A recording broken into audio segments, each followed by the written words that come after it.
There's a part of the Bible that's easy to miss not. It's the space between the Old Testament and the New. Silence. But why?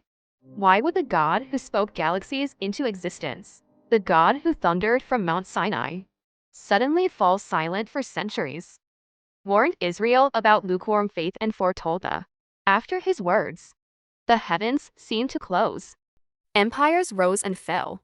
The Greeks invaded. The Romans took control. The temple was desecrated. Silence. God was preparing something. Here's the deeper revelation. Silence is not absence. Stillness is not inactivity. Israel became numb. They honored God with their lips, but their hearts were far away. They heard so much truth. They started ignoring it.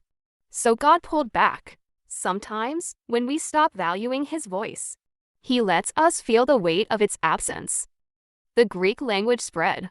Synagogues were planted across nations, priming people to recognize scripture.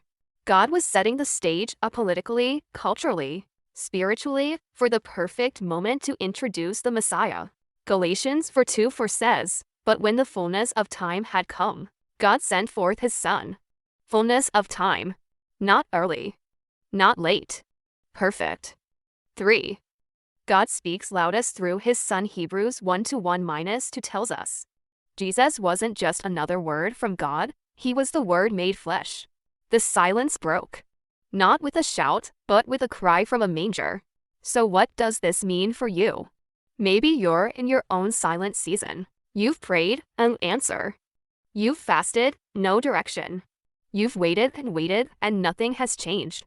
Friend, listen closely. God's silence is not punishment. It's often preparation.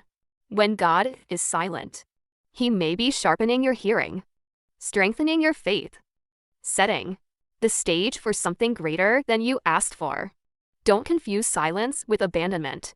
God may be whispering in ways you don't yet understand. Ask yourself, what is he teaching me in this stillness? What is he maturing in me during this delay? And most importantly, am I still leaning into him, even when he's quiet? Because when God finally breaks the silence, it will be worth every minute of the wait.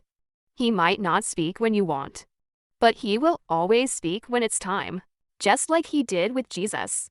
You're not forgotten. You're not abandoned. You're just being prepared. In the quiet,